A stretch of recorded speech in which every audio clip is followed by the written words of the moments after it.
Data set में किसी कोई अनबैलेंस्ड क्लासेस होती है तो मॉडल बायस्ड हो जाता है, जिस पाइथन का यूज करके हम इस डेटा को बैलेंस करना सीखेंगे। अनबैलेंस डेटा सेट में जैसे हो सकता है कि 90% यस हो और सिर्फ 10% ही नो हो, तो इससे हमको जो डिजायर्ड आउटपुट है वो लेने में मुश्किल हो सकती है, क्योंकि हो सकता है हमारा जो मॉडल ट्रेन होगा वो सिर्फ यस यस कैटेगरी को ही चेक करेगा, या मेजोरिटी के लिए ही सिर्फ डेटा हमारा मॉडल ट्रेन रहेगा, तो इससे हम माइनॉरिटी को हम इग्नोर कर देंगे डेटा में।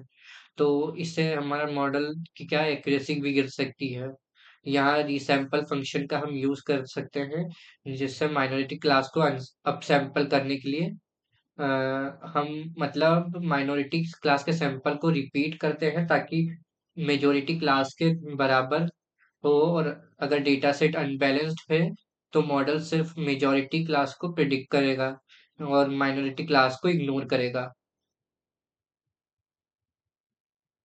इसको पाइथन कोड में देखेंगे तो कोड में हमारे पास जो डेटा सेट है वो उसमें है फीचर वन, फीचर टू, और जो हमारे पास है वो टारगेट। यहाँ पे टारगेट में जो 0 और 1 वैल्यू है उसमें 0 मेजॉरिटी में है और 1 हमारा माइनॉरिटी में है। इसका मतलब है कि हमारे पास जो भी यहाँ पे 1 है वो माइनॉरिटी में जाएगा, तो चांसेस हो सकते हैं कि जो हमारा मॉडल है वो इसको इग्नोर कर दे। तो अगर हमने डेटा को हमारे मॉडल को हमने ट्रेन सही से नहीं किया है तो अगर हम इससे पहले ये कर सकते हैं कि हम इसको बैलेंस बना ले।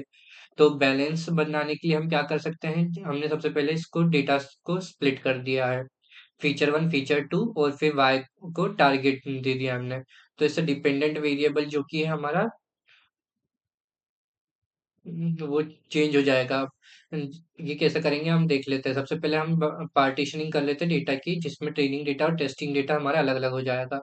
ट्रेनिंग डेटा में हम सबसे पहले क्या रखेंगे, सबसे पहले हमारा टेस्ट साइज जो रहेगा वो 30% रहेगा, मतलब यहाँ पे टेस्टिंग के लिए जो डेटा रहेगा वो हमारे पास वो 30% डेटा रहेगा टेस्टिंग के टाइम पे। और जो हमारी रैंडम स्टेट है वो हमने 42 रख के रखी है अभी। और जो एक्स और वाई है हमारा, वो एक्स और वाई हमारे ये जो डेटा था हमारा उसमें है। अब हम इसको स्प्लिट करेंगे मेजॉरिटी क्लास और माइनॉरिटी क्लास में। जो हमारा डेटा टारगेट वाला है उसको अभी हम 1 के इक्वल, मतलब 0 के इक्वल रहेगा हमारा। और जो हमारा डेटा डॉट ये है वो हमारा अगर 1 के इक्वल रहेगा तो माइनॉरिटी में जाएगा। तो इसके बाद हम जो अपसैम्पलिंग करेंगे माइनॉरिटी क्लास की, उसको कैसे करेंगे, हम माइनॉरिटी अपसैम्पल्ड में हम लिखेंगे रीसैंपल। ये वो फंक्शन है जिसका काम ही यही होता है कि वो इसको अपसैम्पल कर दे, मतलब इसको बैलेंस वो डेटा बना दे। इसमें हम माइनॉरिटी डेटा हमारा दे देंगे, जो इसको अपसैम्पल कर देगा। इसको रिप्लेस हम ट्रू वैल्यू देंगे तो ही ये रिप्लेस कर पाएगा उसको। और जो इसका सैंपल की लेंथ है उसको हम मेजॉरिटी की लेंथ के बराबर रखेंगे, ताकि हमारा जो इसका इसमें नंबर ऑफ वैल्यूज है वो इसके बराबर हो जाए, मेजॉरिटी के बराबर। और रैंडम स्टेट हमने 42 रख के रखी ताकि इसी वाले डेटा के साथ मैच करे। फिर जो हमारा जो बैलेंस डेटा है वो हमको कॉन्केटिनेट करने पे मिल जाएगा, जो कि हमारा मेजॉरिटी डेटा और माइनॉरिटी अपसैंपल डेटा है। उसको हम कॉन्केटिनेट कर देंगे तो हमको बैलेंस डेटा मिल जाएगा। अब इस बैलेंस डेटा के साथ हम जो भी ऑपरेशन करना चाहे वो कर पाएंगे।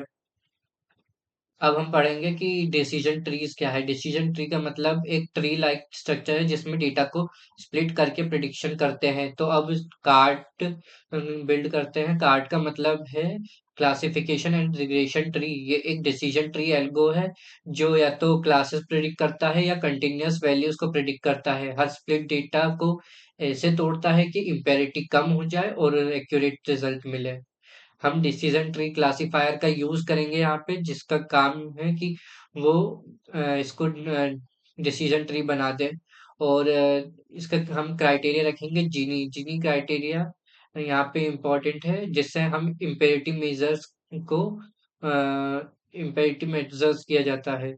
ये स्पेसिफाई किया गया है कि मैक्स डेप्थ है वो 3 रहेगी, मतलब जो हमारी रूट नोड है उसके नीचे सिर्फ 2 ही सब नोड्स आएंगे, 2 ही लेवल पे सब नोड्स आएंगे। ट्री स्ट्रक्चर को हम विजुअलाइज करने के लिए प्लॉट फंक्शन का यूज करेंगे। ट्री में स्प्लिट फीचर, नेम्स और क्लासेस क्लियरली दिखाई देते हैं। ट्रीज का टेक्सचर एक्सपोर्ट फंक्शन से मिलता है, ये बताता है कि स्प्लिट कैसे हो रहा है। फाइनल मॉडल की एक्यूरेसी कैलकुलेट करते हैं और यूजिंग स्कोर फंक्शन। अब जो अगला डिसीजन ट्री हम बनाएंगे वो रहेगा C5.0 डिसीजन ट्री। ये एक सुपरवाइज्ड मशीन लर्निंग एल्गोरिदम है जो क्लासिफिकेशन प्रॉब्लम्स के लिए काम करती है। ये ID3 और C4.5 का सक्सेसर है और ज़्यादा फ्लेक्सिबिलिटी प्रोवाइड करता है और बेटर एक्यूरेसी प्रोवाइड करता है। इस एल्गोरिदम की खासियत ये है कि ये प्रनिंग और बूस्टिंग का सपोर्ट करता है, जो ओवरफिटिंग को प्रिवेंट करता है और परफॉर्मेंस इम्प्रूव करता है। हम डिसीजन ट्री क्लासिफायर का यूज करते हैं जिसमें क्राइटेरिया एंट्रोपी सेट करते हैं। ये एंट्रोपी बेस्ड स्प्लिटिंग के लिए होता है।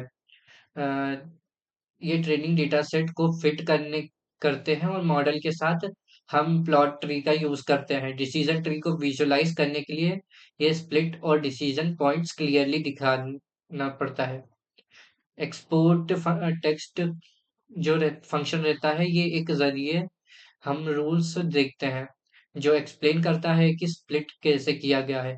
एक्यूरेसी कैलकुलेट के लिए स्कोर फंक्शन का यूज किया गया है जो टेस्टिंग सेट पर मॉडल की परफॉर्म बताता है।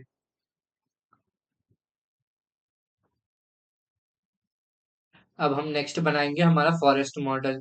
फॉरेस्ट मॉडल का बड़ा ही काम का मॉडल है जिसमें हम एन एस्टिमेटर का मतलब है यहाँ पे कि जो हमारा 100 डिसीजन लेगा, हमारा ट्रीज बनाएगा तब।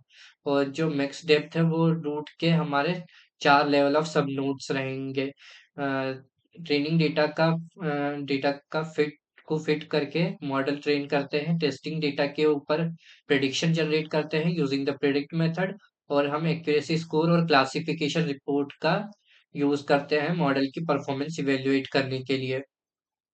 फॉरेस्ट ऑटोमेटिकली बताता है कौन से फीचर ज़्यादा इम्पोर्टेंट है और हम इस इंफॉर्मेशन को विजुअलाइज करते हैं सीबॉर्न के बार प्लॉट के थ्रू। एन एस्टिमेटर का मतलब है number of trees in forest. और क्राइटेरिया यहाँ पे दो तरीके का हो सकता है जो कि है जीनी और एंट्रोपी। ये एक स्प्लिटिंग क्राइटेरिया है।